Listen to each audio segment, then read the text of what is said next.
नमस्कार। इशारों इशारों में आपका स्वागत है। मैं हूं संकेत उपाध्याय। हाथरस में जो भगदड़ मची, जो प्रकरण हुआ, वो इतना दर्दनाक है क्योंकि जब तस्वीरें आप देखेंगे, कुछ तस्वीरें हम लोग नहीं दिखा सकते हैं क्योंकि वो मन को बहुत विचलित कर देती है, मन को बहुत दुख प्रदान करती है।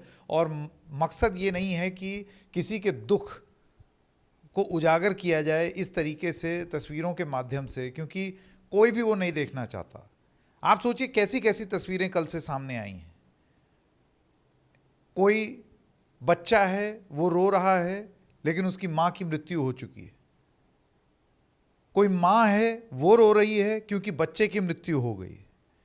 एक दादाजी हैं जो अस्पताल है हाथरस में, अलीगढ़ में, वो बैठे हुए हैं और एक छोटा सा लड़का बर्फ की सिल्ली पर, उसका जो शव है वो पड़ा हुआ है। ये बस महज कुछ ऐसी तस्वीरें हैं जिसके बारे में मैं बात कर रहा हूं। उनको दिखाने की हिम्मत ही नहीं है हमारे अंदर। अब आप कल्पना कर लीजिए कि किस तरीके से the scale of the human tragedy जो हाथरस में हुई है वो। उम्मीद ये होती, हमने जब कार्यक्रम किया तब भी इस बात को उजागर किया, उम्मीद ये थी कि प्रशासनिक चूक को किस तरीके से उस पर हरकत में आया जाए, दोषियों को दोषी आप ठहराएं, पता करें कि कौन कौन जिम्मेदार है। ये जो बाबा हैं, जो अपने आप को बाबा भोले कहते हैं, फॉर्मर पुलिस अफसर थे, उसके बाद फिर बाबा बन गए। इन बाबाओं का जब आशीर्वाद लेना होता है राजनेताओं को, तब तो ये पहुंच जाते हैं आशीर्वाद लेने। लेकिन अभी हिम्मत नहीं हो रही है किसी भी राजनेता की कि आप बाबा से सवाल भी कर लें। क्यों? क्योंकि आपको ये लगता है कि कहीं अनुयायी नाराज ना हो जाए।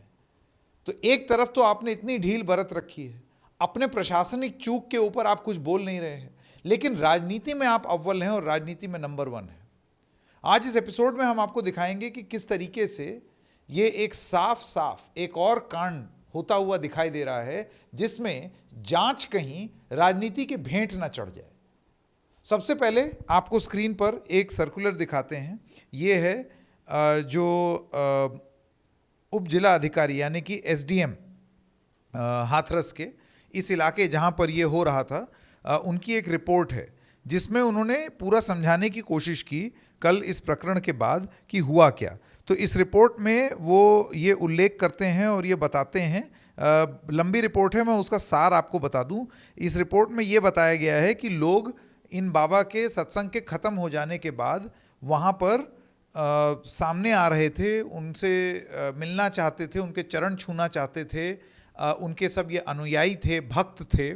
और जब वो बहुत ज़्यादा करीब आ गए और भीड़ अनियंत्रित हो गई, तो उसके बाद कुछ लोग जो कि बाबा की ही सिक्योरिटी में थे, उन्होंने लोगों को पीछे ढकेलना चाहा, तभी बाबा वहाँ से निकल पाते, क्योंकि भीड़ जो है वो कंट्रोल में नहीं आ पा रही थी।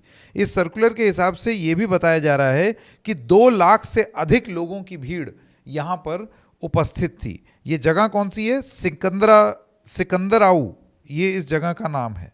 सिकंदराऊ इस जगह का नाम है जहाँ पर ये प्रकरण हुआ है। और वहाँ की ये सरकारी रिपोर्ट है। यानी कि भगदड़ मची क्योंकि लोग बाबा के पास जाना चाहते थे, भगदड़ मची क्योंकि वो मिलने नहीं पाए, और क्योंकि बारिश हो रही थी और सड़क के किनारे किनारे सड़क चिकनी थी, और तो कुछ लोग खाई में गिर गए और उसके ऊपर लोग फिसलते चले गए और लोगों की दबने से और भगदड़ की वजह से मौत हो गई। इसमें एक जो है एक डिवाइडर है, वो थोड़ा ऊंचा भी था, उस डिवाइडर पे भी लोग लांग लांग के जा रहे थे, उससे लड़ करके लोगों को चोटें आई। ये सब तमाम चीज़ हैं जो कि इस रिपोर्ट में लिखी गई है। ये तो हो गई प्रकरण की रिपोर्ट। लेकिन इस रिपोर्ट में प्रशासन जब ये पूरा बता रहा है, यानी कि आपने सेवादारों के ऊपर डाल दिया, सवाल पूछे जाने चाहिए, ये किस तरीके की व्यवस्था थी, आपने मैनेज क्यों नहीं किया ढंग से, और कैसे सेवादार जो हैं और सिक्योरिटी थे वो धक्का दे रहे थे, आप ऐसे धक्का कैसे दे सकते हैं, आपने वो रूट सुनिश्चित क्यों नहीं किया, ये क्राउड मैनेजमेंट क्यों नहीं हुआ। ये सवाल तो उन बाबा से पूछा जाना चाहिए, उनके सिक्योरिटी से पूछा जाना चाहिए। बाबा का तो नाम ही नहीं रखा प्रशासन ने एफआईआर में। एफआईआर की अगर आप कॉपी देखें तो उसमें सेवादारों का तो नाम है, लेकिन ना बाबा से पूछताछ हो रही है ना उनका नाम है। ऐसा क्या डर? ये सवाल तो प्रशासन से होंगे ना, योगी आदित्यनाथ के, और योगी आदित्यनाथ से खुद से होंगे जो कि आज वहां पर थे हाथरस में। इसका जवाब कौन देगा? दूसरी चीज, इस पूरे प्रकरण में यह बोला जा रहा है और कुछ पुरानी तस्वीरें भी सामने आई हैं एक ट्वीट के माध्यम से, अखिलेश यादव का एक ट्वीट पिछले साल का, जिसमें वो इसी बाबा के साथ दिखाई दे रहे हैं और उस बाबा के का सानिध्य प्राप्त उनके फंक्शन में अखिलेश स्पीच देते हुए दिखाई दे रहे हैं। तो अब आप ये जान लीजिए कि अखिलेश यादव का इन बाबा का आशीर्वाद प्राप्त होना अब ये राजनीति का एक केंद्र बन गया है। और ये जब सवाल पूछा गया आज अखिलेश यादव, जब संसद में उनसे पूछा गया कि आप इस पर क्या कहना है, तो उनका ये कहना था कि सरकार जवाब दे कि उन्होंने इतनी भीड़ को आने कैसे दिया और वो उनकी जो प्रशासनिक चूक है उस पर वो जवाब क्यों नहीं देते हैं। इस पर योगी आदित्यनाथ का एक जवाब आया, आइए जवाब सुन लें। लोगों की एक प्रवृत्ति होती है कि इस प्रकार के दुखद और दर्दनाक घटनाओं में भी वे राजनीति ढूंढते हैं और ऐसे लोगों की ये फितरत है कि चोरी भी और सीना चोरी भी। यह हर व्यक्ति जानता है कि सज्जन के फोटो किसके साथ में है, उनके राजनीतिक संबंध किन के साथ जुड़े हुए हैं। तो स्वाभाविक रूप से आप लोगों ने इस बात को देखा होगा कि पिछले दिनों रैलियों के दौरान इस प्रकार की भगदड़ कहां मचती थी और कौन इसके पीछे थे। और मुझे लगता है उसकी तह में जाना आवश्यक है। जो लोग निर्दोष लोगों के जीवन के साथ खिलवाड़ करते हैं और उनकी जवाबदेही भी इसके साथ तय। अब आपने सुना कि योगी आदित्यनाथ जो कि उत्तर प्रदेश के मुख्यमंत्री हैं, वो सीधे सीधे अखिलेश यादव को उन तस्वीरों की याद दिला रहे हैं कि ये तो आपके बाबा हैं, मतलब तेरा बाबा बनाम मेरा बाबा, योर बाबा वर्सेस माय बाबा। मतलब अब ये प्रकरण हो गया तो ये बाबा जो हैं ये अब अखिलेश यादव के बाबा हो गए। अब ये बाबा जो हैं वो योगी आदित्यनाथ के बाबा नहीं हैं, उनके प्रशासन के बाबा नहीं हैं। तो आइए अब ज़रा आपको कुछ और तस्वीरें दिखाएं। ये तस्वीर देखिए जो अब आपके स्क्रीन पर चल रही है। ये वो तस्वीर है जिसमें सत्संग में भगदड़ से पहले जब सत्संग चल रही थी तब पुलिस बल प्रशासन सब मौजूद था। और अगर आप ये फ्रीज फ्रेम देखें इसमें आप ये पाएंगे कि प्रशासन तो यहाँ पर है, योगी आदित्यनाथ का प्रशासन है, लेकिन व्यवस्था करने के बजाय ये प्रशासन तो हाथ उठा करके भक्ति रस में लीन है बाबा के। अब ये पुलिस तो योगी आदित्यनाथ की पुलिस है ना, किसी और की पुलिस तो है नहीं। तो सवाल तो योगी आदित्यनाथ से पूछे जाएंगे। आप दूसरों की तस्वीर जरूर दिखा रहे हैं, लेकिन इस तस्वीर का क्या? दूसरा सवाल, ये जो बाबा हैं इनको आपका अपना सर्कुलर कह रहा है कि 2 लाख लोग वहां पर थे। ऐसा कोई फंक्शन जो है वो नहीं हो सकता है अगर प्रशासन इजाज़त ना दे तो, यानी कि एसडीएम ने, डीएम ने इस बाबा को ये इजाज़त दी होगी कि आप इस हॉल में आइए या इस ग्राउंड में आइए और ये फंक्शन करिए। उसमें ये भी बताया गया होगा कि आप ये व्यवस्था करेंगे, उसमें ये भी बताया गया होगा कि आप इतने टेंट लगाएंगे, और उसमें ये भी सुनिश्चित होगा कि कितने लोग आएंगे या कितनी भीड़ होगी। आपका सर्कुलर अब कह रहा है कि 2 लाख लोग वहां थे। तो क्या योगी आदित्यनाथ का प्रशासन और उनकी पुलिस ये बताएगी कि ओरिजिनल इजाजत आपने कितने लोगों की दी थी? क्या आपने 2 लाख लोगों की इजाजत दी थी?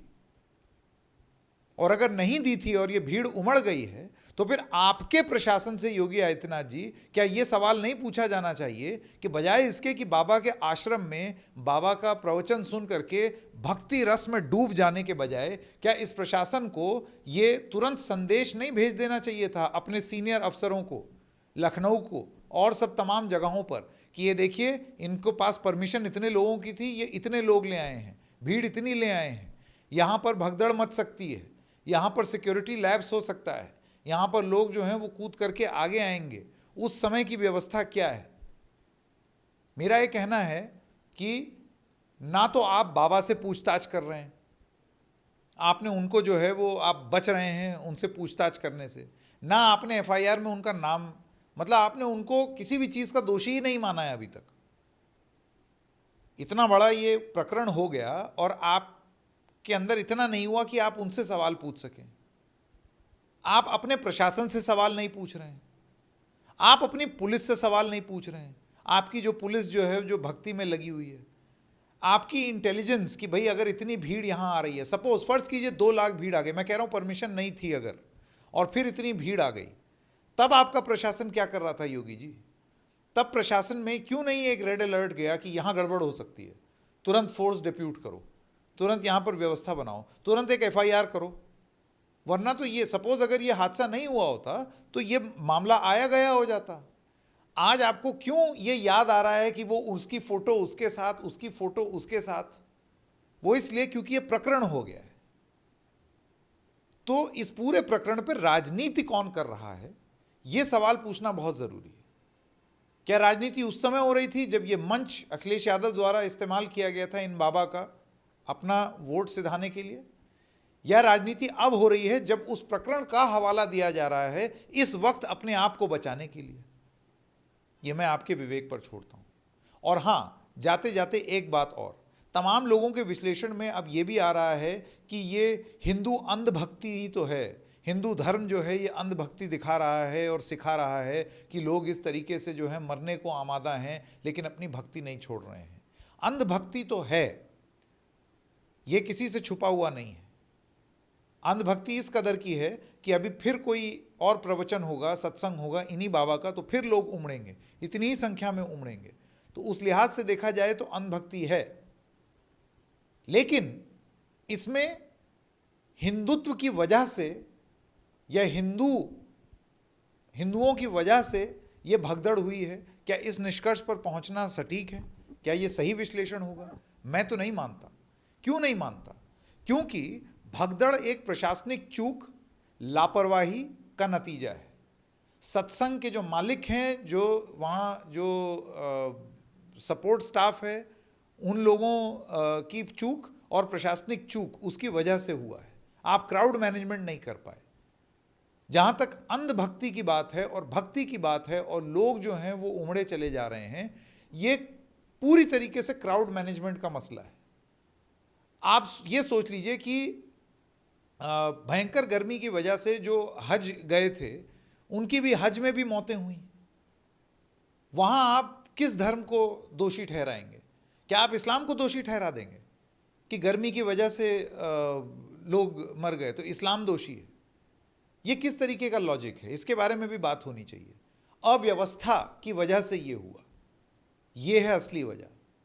अभी यहाँ कोई रॉक कॉन्सर्ट हो जाए और रॉक कॉन्सर्ट में भगदड़ हो जाए तो फिर आप क्या बोलेंगे कि वो सब अंधभक्त थे किसी रॉक आर्टिस्ट के जो कि भगदड़ में मर गए? तो मुझे लगता है कि इस भगदड़ के प्रकरण को पूरी तरीके से एक धार्मिक चश्मे से, हाँ यहाँ पर धर्म का एंगल बस ये आता है कि एक बाबा थे, बाबा जो हैं वो अपने आप को कानून से ऊपर समझते हैं। इन बाबा के ऊपर पहले भी आरोप लगा है, लेकिन उनका बाबा होना और उनके अनुयायियों का आना अपने आप में अपराध नहीं है, लेकिन उसका मिसमैनेजमेंट होना ये बहुत बड़ा अपराध है। आप सोचिए ना, कल को कोई कॉन्सर्ट हो गया, कल को कोई फंक्शन हो गया, कोई राजनीतिक रैली हो गई और उसमें अव्यवस्था हुई जिसकी वजह से, तो क्या उसमें हम धर्म ढूंढने जाएंगे या हम उसकी अव्यवस्था पर सवाल उठाएंगे? हमारा विश्लेषण तो हमें यह बता रहा है, अब तक की जो जानकारी ज्ञात है, कि यह पूरी तरीके से क्राउड मैनेजमेंट और इंटेलिजेंस फेलियर है योगी आदित्यनाथ के प्रशासन की। अब इस पर कौन राजनीति कर रहा है और कौन नहीं, ये आपके विवेक पर छोड़ते हैं। इशारों में अब इतना ही। हम फिर मिलेंगे किसी और मुद्दे के साथ। तब तक के लिए नमस्कार।